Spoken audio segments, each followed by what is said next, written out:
성경 말씀 보겠습니다. 마태복음 4장 1절에서 11절까지 말씀입니다.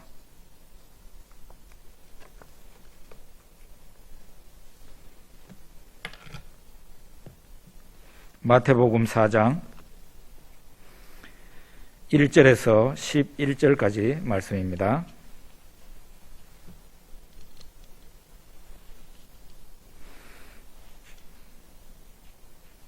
같이 읽겠습니다.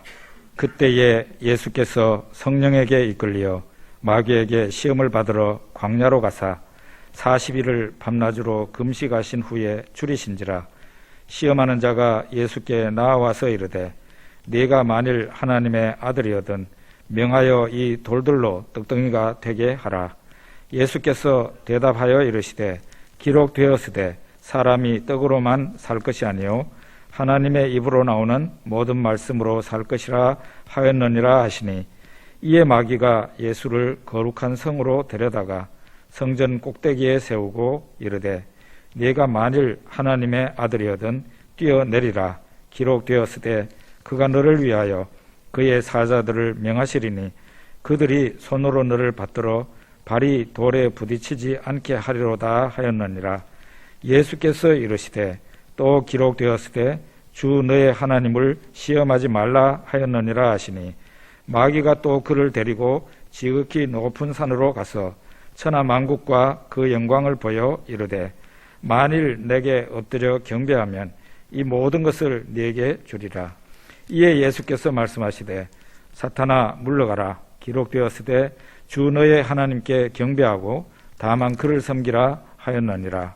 이에 마귀는 예수를 떠나고 천사들이 나와서 수종드니라. 아멘.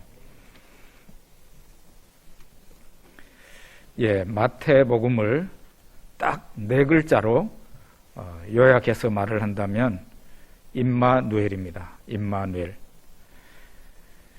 세상에 오신 하나님의 이야기가 바로 마태복음이다, 그런 말입니다. 하나님께서는 그 백성과 자신을 동일시하기 위해서 사람이 되셨습니다. 사람의 모양으로 오신 게 아니라 아기로 탄생하셨다는 것은 아예 사람이 되셨다는 그런 뜻입니다. 또 이 세상에 오신 하나님, 곧 예수님께서 헤롯 왕의 칼날을 피해서 애굽으로 피신 가셨지 않습니까? 그러고 돌아오셨는데, 이거 역시 하나님의 백성과 자신을 동일시하기 위한 것이었습니다. 이것이 바로 예수님의 출애굽입니다. 구약 하나님의 백성들이 출애굽한 것처럼 예수님도 출애굽을 하셨다, 그런 말입니다. 백성 중에 한 사람으로 행동하셨다는 얘기입니다. 예수님이 세례를 받으신 것, 그 역시 사람의 한 사람, 백성의 한 사람이 되기 위한 방법이었습니다. 세례라는 것은 예수님과 우리를 하나로 묶는 그런 일을 합니다.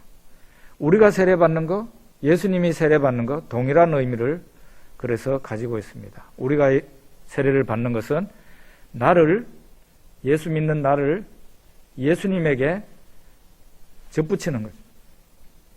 예수님과 하나가 되는 거예요. 예수님이 세례받는 것 역시 예수님 자신을 택한 백성과 하나로 만들기 위한 것이 바로 세례라는 것입니다. 오늘 우리가 읽었던 그 본문에 보면 세례받으신 예수님이 성령에게 이끌려 광야로 가셨다, 그렇게 나옵니다. 거기서 40일을 밤낮 금식하시게 됩니다.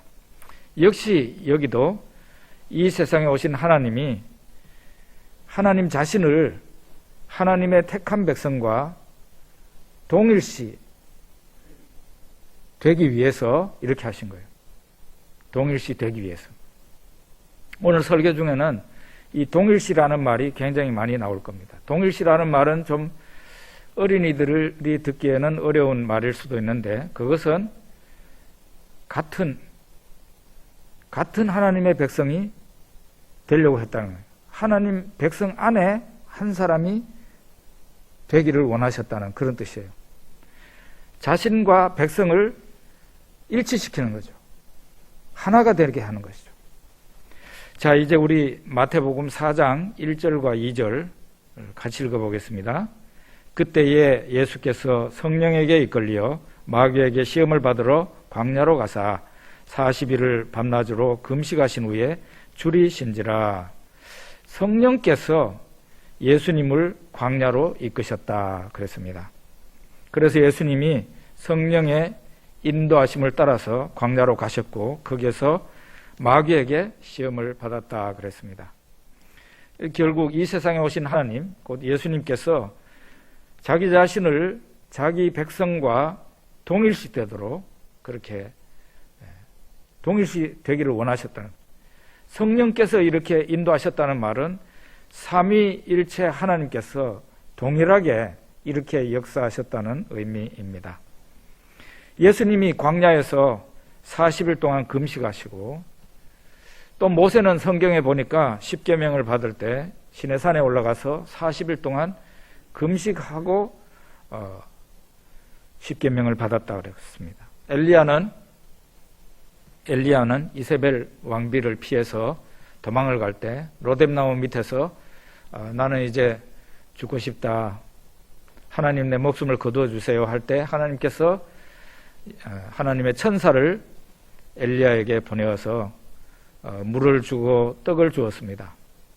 그 하나님이 천사를 보내어서 준 떡과 물을 먹고 마시고 그는 40주 40야를 걸어서, 광야를 걸어서 호렙산에 도착했고, 시내산이죠. 시내산에 도착했고 거기에서 하나님을 만나게 됩니다. 예수님도 40일 동안 금식했죠. 모세도 40일 동안 금식했죠. 엘리야도 40주 40야를 아무것도 먹지 않았다 했으니까 이 40일 금식이라는 것이 그래서 한때 우리 한국교회에 유행을 했던 적이 있습니다. 저 같은 사람은 40일 금식 기도를 못했는데 이런 사람은 목사 자격이 별로 없는 사람이죠. 40일 금식 기도한 사람이 제 알고 있는 분들 가운데서도 여러 사람이 있었습니다. 그런데 여기 예수님이 40일 금식하신 것은 모세나 엘리야가 40일 금식했다는 것과는 성격이 좀 많이 달라요. 같은 40일로 묶으면 안 돼요. 예수님의 40일 금식은 자신을 백성과 동일시하기 위해서 40일 금식을 하신 거예요. 이스라엘 백성이 출애굽을 했지 않습니까? 그래서 예수님도 애굽에 피신을 했다가 돌아오게 됩니다. 그게 바로 예수님의 출애굽이에요. 마태복음은 아주 의도적으로 그렇게 설명하고 있어요. 그리고 출애굽한 이스라엘 백성들이 40년 광야 생활을 하잖아요. 예수님도 그래서 압축적으로 경험하기 위해서 40일 동안 광야에 있는 거예요. 40일을. 그리고 금식을 하는 겁니다. 이스라엘 백성들은 금식은 안 했죠. 예수님은 압축적으로 경험을 하기 위해서 광야에서 40일을 금식하는 겁니다. 이스라엘 백성들이 물도 없고 곡식도 없는 곳에서 하나님이 내려주시는 양식으로 살았어요. 광야 생활 40년 동안 내내 마귀에게 시험을 받았습니다. 예수님도 자기 백성과 동일하게 동일시하기 위해서 40년을 압축해서 40일간 금식하면서 마귀에게 시험을 당하면서 광야에 계셨다는 겁니다. 이 마태복음을 읽으면서 세상에 오신 하나님이 하나님 자신을 그 백성과 동일시하기 위해서 얼마나 행동하시는지, 노력하시는지 그거를 볼 수 있어야 성경을 정확하게 보는 겁니다. 이제 예수님께서는 그 광야에서 마귀에게 3번이나 시험을 당하게 되는데요. 그 마귀의 첫째 시험이 돌로 떡을 만들어라 하는 시험이죠. 3절과 4절을 같이 읽어보겠습니다. 시험하는 자가 예수께 나와서 이르되 네가 만일 하나님의 아들이거든 명하여 이 돌들로 떡덩이가 되게 하라. 예수께서 대답하여 이르시되 기록되었으되 사람이 떡으로만 살 것이 아니요 하나님의 입으로 나오는 모든 말씀으로 살 것이라 하였느니라 하시니,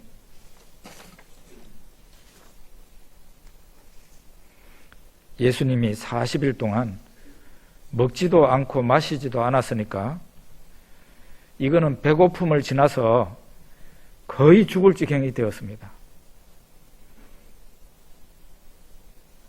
방송에 들으니까 사람이 5일 동안 5일이 분기점인데 5일 동안 먹지도 않고 마시도 물 한 방울도 안 마시면 죽는다 그러더라고요. 근데 저는 제 개인적으로는 5일 동안 먹지도 않고 마시지도 않아 봤는데 죽지는 않더라고요. 어쨌든 지금 40일 금식하는 사람들 얘기를 했지만 그분들 다 물은 마십니다. 근데 예수님은 그렇게 하지 않아요.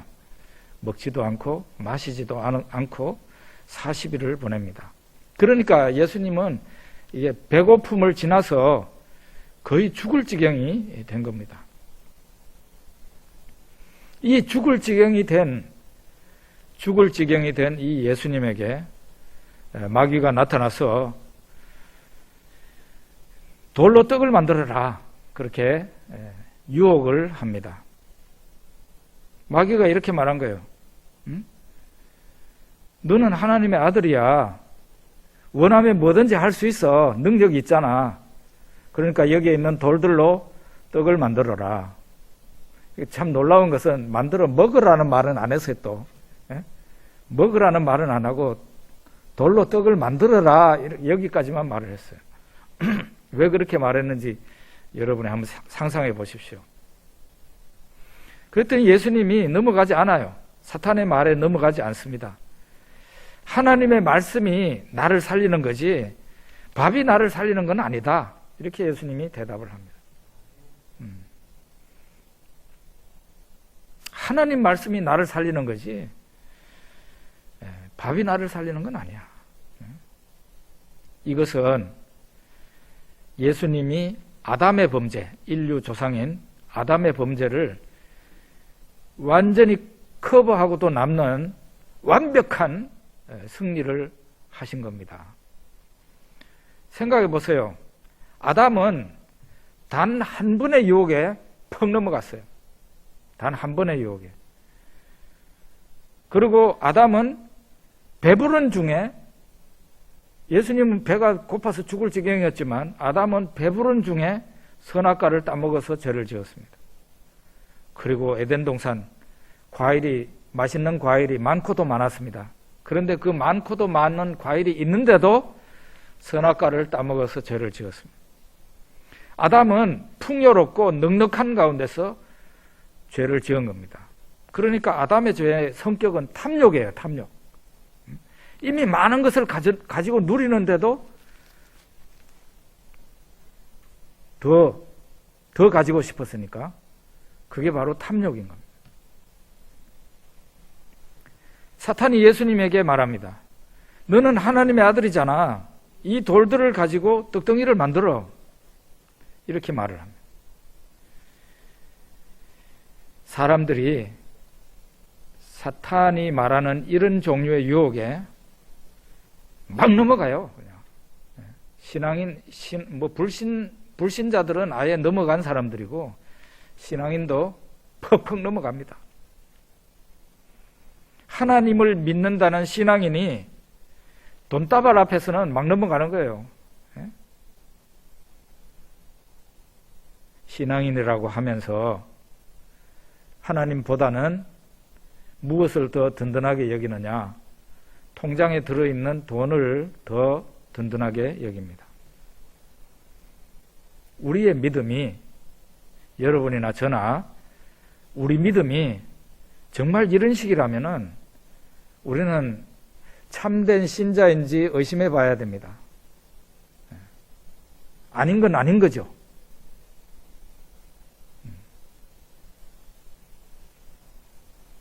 사람이 떡으로만 사는 것이 아니요 하나님의 입으로 나오는 모든 말씀으로 살 것이라. 우리 예수님 말씀하신 이 말씀은 사람이 떡으로 사는 것 같아도 그렇지 않다는 거예요. 하나님 입으로 나오는 말씀으로 살 수가 있는 거다. 그렇게 말을 합니다. 이 말은 우리가 하나님의 말씀에 우리 인생을 걸면 하나님이 우리 삶을 책임지신다는 거예요. 예? 그렇게 신앙인이라면 그렇게 살아야 되잖아요. 하나님의 말씀에 나와 있는 대로 거기에다가 우리 인생을 걸어야 돼요. 사람들이 보통 이렇게 보면은 95%까지는 밀리고 밀릴 때까지 하나님을 붙잡아요. 보통 신앙인들이. 궁지에 몰리면서도 신앙을 포기를 안 해. 95%까지 갈 때까지. 그런데 96%로 넘어갈 때는 더 이상 여기에다가 승부를 걸지를 못하고 나는 100% 넘어간다 하더라도 나는 하나님 말씀 붙잡고 그저 다니엘의 새 친구들처럼 풀무불에 던져 넣는다는데 하나님이 우리를 지켜주실 겁니다. 뭐 그렇게 하지 않을지라도 하나님이 그렇게 하시지 않을지라도 우리는 우상 앞에 절할 수 없습니다. 이렇게 나와야 그게 참 신자의 모습이죠. 우리는 95%까지 밀리다가 96%, 97%까지 밀리면은 손을 들어버리는 게 그게 바로 우리 신앙의 한계다. 참된 신앙인이라면 그렇게 되지 말아야 되죠. 마귀의 둘째 시험이 뭡니까? 우리 5절에서 7절 같이 읽어봅시다. 이에 마귀가 예수를 거룩한 성으로 데려다가 성전 꼭대기에 세우고 이르되 네가 만일 하나님의 아들이거든 뛰어내리라. 기록되었으되 그가 너를 위하여 그의 사자들을 명하시리니 그들이 손으로 너를 받들어 발이 돌에 부딪히지 않게 하리로다 하였느니라. 예수께서 이르시되 또 기록되었으되 주 너의 하나님을 시험하지 말라 하였느니라 하시니. 이게 마귀의 둘째 시험인데요. 그게 뭔가 하면은 마귀의 두 번째 시험은 예수님에게 유혹을 해서 네가 하나님을 한번 시험해봐라. 그런 유혹이에요. 마귀가 심지어는 예수님을 유혹할 때 성경에 있는 부분을 인용하면서 예수님에게 유혹했어요. 많은 신자들이 이럴 때 넘어가는 거예요. 성경에도 이런 말씀이 있네. 그래가지고 넘어가는 거예요. 그런데 성경의 본래의 뜻을 정확하게 알아야 이게 마귀의 유혹에 안 넘어가거든요. 그러니까 성경을 어설프게 알면 마귀가 성경을 갖다 댈 때 퍽 넘어가요. 그러니까 이단으로 넘어가는 사람들이 다 이단에서 성경을 탁 내미니까 꼼짝 못하고 넘어가잖아요. 그게 바로 마귀의 수법이에요.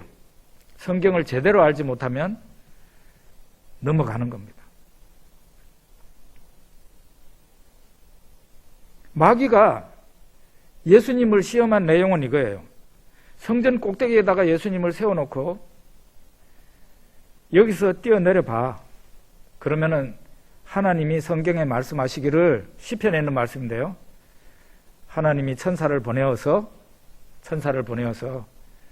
너의 발이 돌에 부딪히지 않도록 붙잡아 준다니까 진짜 그렇게 하시는지 해보라는 거예요. 그게 바로 시험이에요. 시험. 이거는 테스트입니다. 테스트. 하나님을 테스트 해보라는 거예요. 이 마귀의 시험의 두 번째 시험의 그 본질이 바로 그거예요. 하나님을 테스트 해보라는 거예요. 하나님이 진짜 약속을 지키는지 안 지키는지.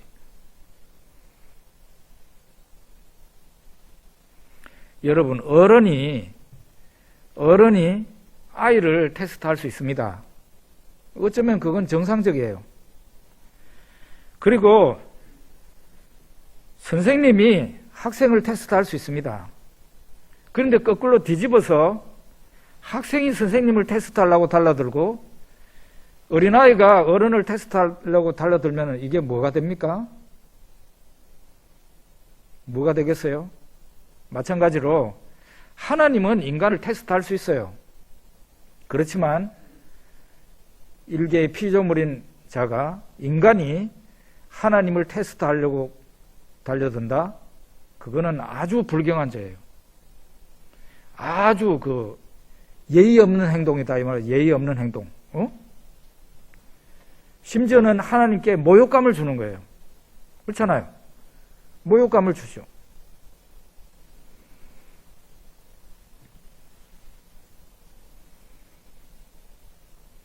어떤 목사님들이 헌금 설교를 하면서 11조를 가지고 하나님을 시험해보라, 이런 식의 설교를 하는 것을 저도 들어봤습니다. 구약 말라기에 실제 나와 있습니다. 너희가 그 11조를 가지고 하나님을 시험해봐라. 하나님이 복을 쏟아부어 주시는지 안 주시는지 시험해봐라. 쏟아부어 주실 거다. 이런 설교를 하는 것을 실제로 들었고, 한국교회에 아주 많이 이런 설교를 하는 걸로 알고 있는데요. 이 11조를 가지고 하나님을 테스트할 수 있는가? 그거는 그 말라기 시대에 하도 하나님의 성전을 버려두고 하나님의 일을 돌보지 않는 백성들이 대부분이라 하나님이 속이 터져서 이런 말씀을 하신 것이지, 하나님을 시험하는 게 정상적이다는 얘기는 아니에요. 절대 아니에요. 그러니까 예수님이 마귀의 시험에 넘어가지 않은 것처럼 그 예수님은 하나님을 절대로 시험할 수 없다는 거예요. 시험해서는 안 된다는 거거든요. 그러니까 이 우산이 훨씬 더 큰 우산이에요.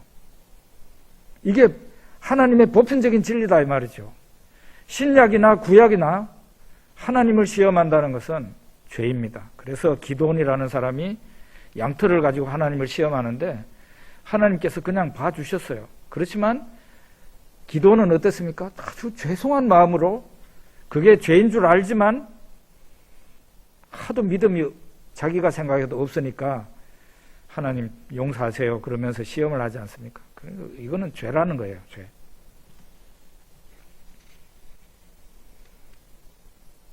그럼 우리 어떻게 해야 되겠어요?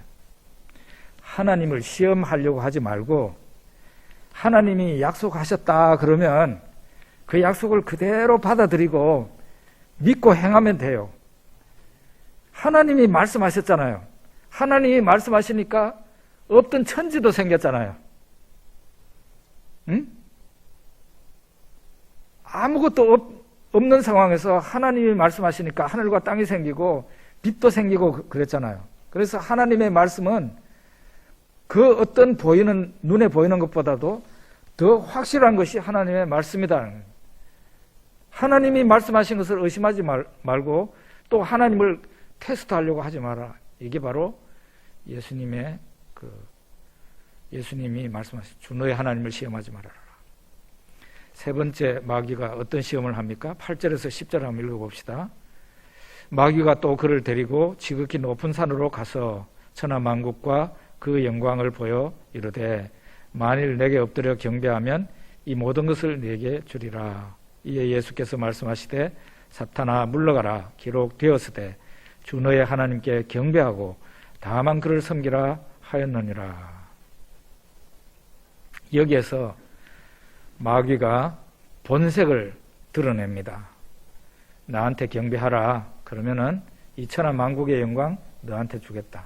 이게 바로 사탄의 속셈인데, 딱 숨기고 있다가 마지막에는 딱 자기 본성을 마귀가 드러내죠. 마귀가 천하 만국의 영광을 예수님께 보여주면서 유혹을 한 것처럼 오늘날 우리 신자들에게도 이런 식으로 유혹을 합니다. 여러분, 여기에 보면 광야에서 마귀가 예수님을 세 차례 유혹한 이 유혹의 내용이 달라요. 가만히 보면은 오늘날 신자들에게도 바로 이런 유혹을 하는 거예요. 우리가 사전에 대비를 해야 돼요. 마귀의 유혹이 이런 식으로 온다는 것을 우리가 알고 미리 딱 방비를 하고 있어요. 마귀가 천하 만국의 영광을 예수님에게 보여줬습니다. 휘황찬란하죠. 그걸 가지고 유혹을 다 합니다. 그러면서 오늘날 신자들, 바로 우리들에게도 마귀가 이런 식으로 유혹을 합니다. 마귀가 신자들에게 만국의 영광을 보여주면서 유혹하면 하나님을 믿는다는 신자들이 막 앞에서 뒤에서 퍽퍽 쓰러집니다. 마귀에게 넘어가면. 그리고 마귀가 경배하라니까 끄뻑 경배를 합니다. 그러면은 마귀가 천하 만국의 영광 가운데 일부분을 줄 때도 있습니다. 한동안 마귀가 주는 그 영광과 짜릿한 맛에 포로가 되어서 넘어가서 살다가 완전히 인생이 패망하고 마는 그런 사람들이 있습니다.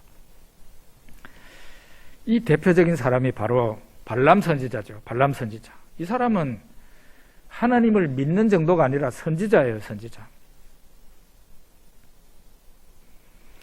이 발람 선지자는 굉장히 특이한 사람인데 이스라엘 백성이 아니에요. 그러니까 아브라함의 자손이 아니다 이 말이지. 이스라엘 백성이 아닌데도 여호와의 선지자예요.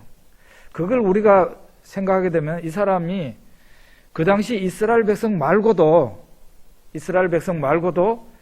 하나님을 믿는 사람들이 있었다는 것을 우리가 추측할 수 있습니다.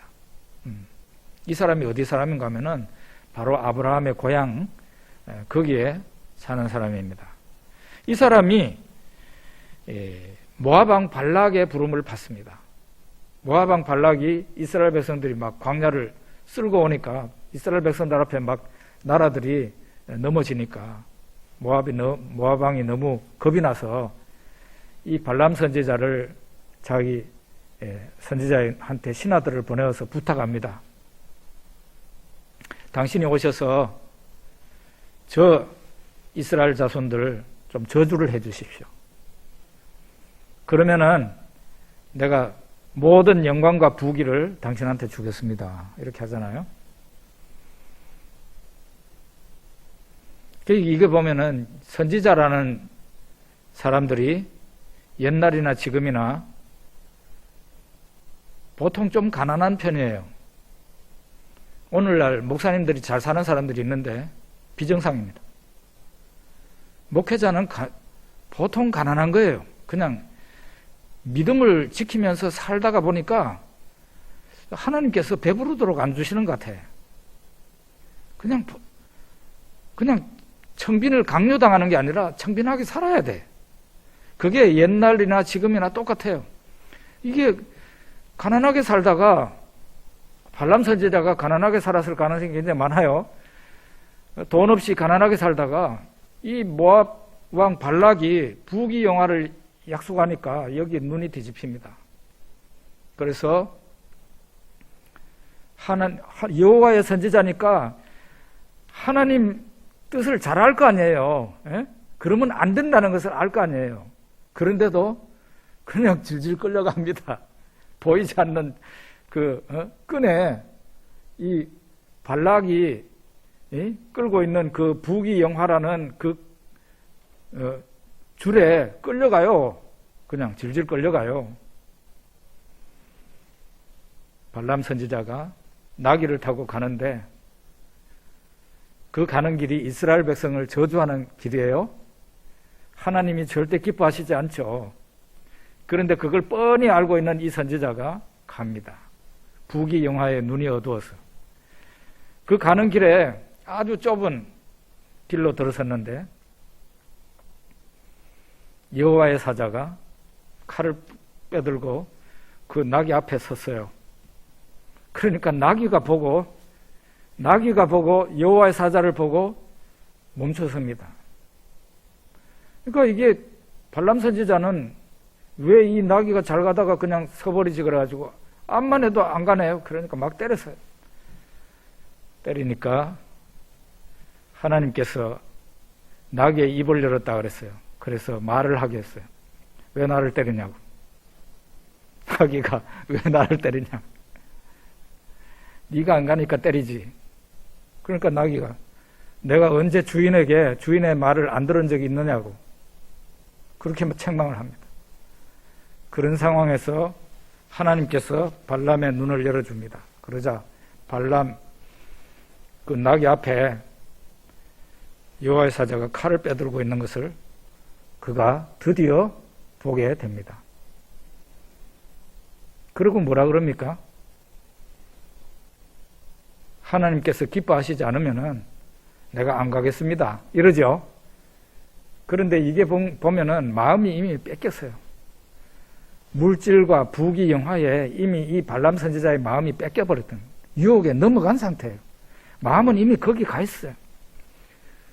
하나님이 금하시면은 가지 말라 하시면 안 가겠습니다. 이러는데 실제로는 가고 싶은 거예요. 하나님께서 가라 그래요. 가지만 내가 말하는 것만 말해야 된다. 이렇게 말을 하죠. 그 정도가 됐으면 하나님 속을 알았는 거 아닙니까? 하나님 마음을 아는 거 아닙니까? 그러면 돌아가야지 그때라도. 그런데 뿌득뿌득 그 길로 갑니다.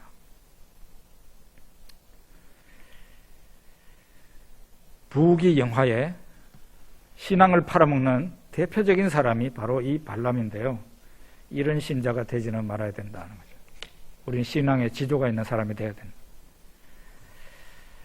자, 우리는 이 예수님에게 광야에서 40일 동안 아무것도 먹지 않고 마시지 않고 광야에 있었던 그 예수님에게 마귀가 다가와서 세 가지를 가지고 시험을 하는데 세 번 시험했다는 것은 마귀의 그 시험이 유혹이 아주 집요했다는 의미예요. 집요했어요. 그렇지만 예수님은 그 집요한 마귀의 시험을 다 이겨내고 승리합니다. 그러자 마귀가 잠시 예수님 곁을 떠납니다. 근데 이걸로 완전히 떠난 게 아니고 수시로 찾아와요. 마귀가 수시로 찾아와요. 제일 마지막에는 마귀가 예수님 예루살렘형 행, 십자가 행을 막으려고 베드로를 통해서 역사합니다. 주여 그리 마옵소서. 선생님 그렇게 하지 마십시오. 당신에게 그런 일이 닥치지 않을 겁니다. 그러죠? 예수님은 예루살렘에 가서 죽어야 된다고 그러는데 베드로가 예수님 붙잡고 간청을 합니다. 그러자 예수님이 사탄아 내 뒤로 물러가라 하죠. 사탄아 내 뒤로 물러가라. 네가 하나님의 일은 생각하지 않고 사람의 일을 생각하는도다. 이렇게 말씀하시죠. 이렇게 마귀가 집요하게 예수님 근처를 맴돕니다. 어쩌든지 예수님으로 하여금 죄를 짓게 만들려고, 타락시키려고 합니다. 그런데 예수님은 십자가 위에서 운명하실 때까지 죄를 짓지 않습니다. 그래서 그분은 흠도 티도 없는 어린 양같이 되어서 우리를 위한, 여러분과 저를 위한 제물이 된 겁니다. 속죄의 제물이 된 겁니다. 그래서 그 예수님의 피가, 순결한 예수님에게서 나오는 그 피가 여러분과 저의 죄를 사할 수가 있었던 것이에요. 우리는 오늘 이 본문에서 세상에 오신 하나님이 자신을 백성들과 동일시하는 것을 보았습니다.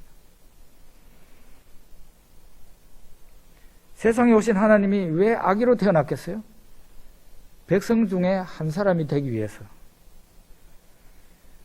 또 예수님의 의도는 아니었지만 예수님이 헤로드 왕의 칼날을 피해서 이집트로 도망을 갔다가 돌아오는데 이것도 출애굽과 겹치는 겁니다. 애굽에서 내 아들을 불렀다. 그 호세아서의 11장에 있는 말씀이 바로 출애굽이에요. 예수님의 출애굽이 일어난 거예요. 예수님이 또 세례를 받으셨습니다. 예수님이 세례받을 이유가 뭐가 있어요? 그것도 예수님은 자기 자신을 백성 중에 한 사람으로 만들기 위해서 그렇게 하신 거예요. 동일시. 그리고 예수님은 세례를 받고 성령에 이끌려 광야로 가십니다. 그 광야는 바로 이스라엘 백성들의 출애굽 후에 40년 광야 생활을 의미하는 것이에요. 40일 동안 먹지도 않고 마시지도 않아서 줄였습니다. 이스라엘 백성들은 40년 동안 하나님이 하늘에서 내려주시는 양식 만나를 먹고 저녁에는 메추라기 고기를 먹었지만 그래도 고달픈 생활이었죠. 예수님은 40일 동안 압축적으로 이스라엘 백성들의 그 40년 광야 생활을 예수님이 경험합니다. 이게 바로 동일시예요. 자기를 자기 백성 안에 집어넣어서 백성 중에 한 사람으로 인정하시는 것이죠. 그리고 광야에서 마귀에게 시험을 받을 때 3번이나 시험을 받는데 집요한 사탄의 유혹을 받지만 그걸 이겨냅니다. 이스라엘 백성들 역시 광야에서 마귀에게 시험을 엄청 많이 받았고 그들은 죄를 많이 지었습니다. 예수님께서 이렇게 승리하셨는데 아까도 말씀드린 것처럼 우리와 동일시하신 예수님이에요. 예수님이 마귀에게 시험을 받고 승리하신 것은 예수님 혼자 승리하신 게 아니에요. 예수님과 이미 한 묶음이 된 예수님이 우리 중에 한 사람이 됐다 그랬잖아요. 예수님이 승리하신 것은 바로 예수님 안에 있는 여러분과 저의 승리가 되는 겁니다. 마태복음 4장은 예수님 혼자 싸운 싸움도 아니고 예수님 혼자 승리한 승리도 아니라는 것. 여러분과 제가 싸운 싸움이고 여러분과 제가 예수 안에서 승리한 그 기록이라는 것을 꼭 알아야만 될 것 같습니다. 성탄절은 한 이틀 전에 지났는데 성탄의 감격은 조금 더 줄어들 수가 없죠. 우리 예수님 너무 감사합니다. 우리를 구원하시려고 사람이 되신 것 감사합니다. 우리 중에 한 사람이 되셔서 우리의 임금이 되시고 임금 되신 예수님이 그 무죄한 순결한 0.1%의 오류와 오점도 티도 없는 그 몸으로 어린 양같이 희생을 당하심으로써 여러분과 제가 구원함을 받고 당당한 하나님의 자녀의 반열에 올라서게 됐다는 것 얼마나 감사하고 감사한지 모르겠어요. 기도하겠습니다.